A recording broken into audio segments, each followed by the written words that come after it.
Hello everyone and welcome to this week's reviews. Disney continues to dig into the animated catalog to make new live-action films, and this time they return to the world of 101 Dalmatians in this origin story of its infamous villain.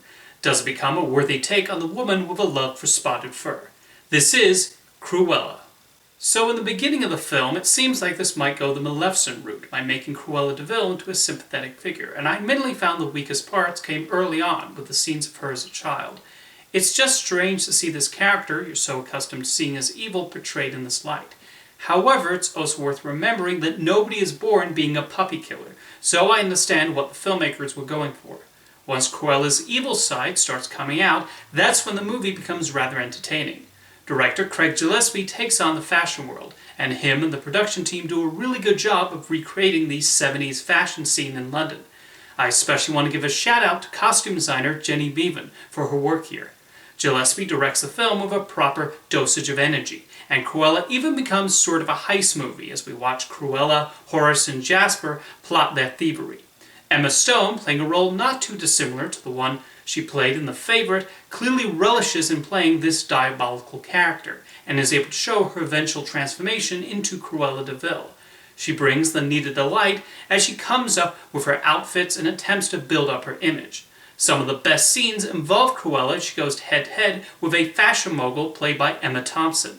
Thompson succeeds in making the Baroness a truly despicable figure, and turns her into the worst boss imaginable.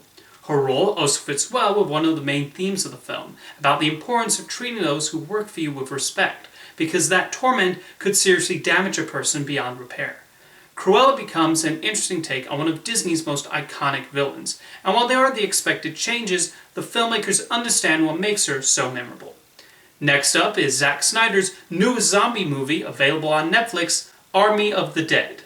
So I have a major fondness for Zack Snyder's first feature film, Dawn of the Dead. I even prefer it over George A. Romero's original film, and it's still my favorite Snyder movie. So I was really looking forward to seeing him return to the world of zombies with Army of the Dead. And he does do a number of creative things in telling the story of a group of people who enter zombie-infested Las Vegas in order to steal millions of dollars. The best moments come from his depiction of the zombies. We have the traditional zombies, but we also have intelligent zombies, and their story kept my interest. We see how they plot and scheme and try to deal with these people who enter their territory. The way they have turned Las Vegas into their kingdom is quite fascinating. Snyder has fun in other areas too, like the addition of a zombie tiger. Anytime that tiger walked on screen, he stole the show for me, and the special effects artists deserve a lot of credit. Ditto the makeup artists who helped turn the zombies into believable flesh-eating monsters. There are a few decent action scenes with the visual flair Snyder is known for, and I thought the integration of Tig Notaro, who replaced the original disgraced actor well after filming was completed, was rather seamless.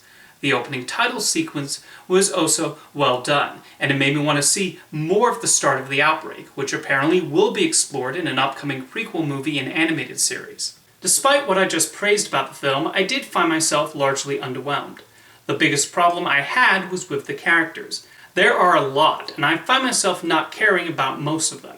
Eventually, they get separated into groups, and the film jumps back and forth between them. However, aside from the comic relief safecracker and the lead protagonist, played by Dave Bautista, I do not find myself all that invested in their individual storylines. Army of the Dead runs about 2.5 hours, and I did feel that length, especially during the first act.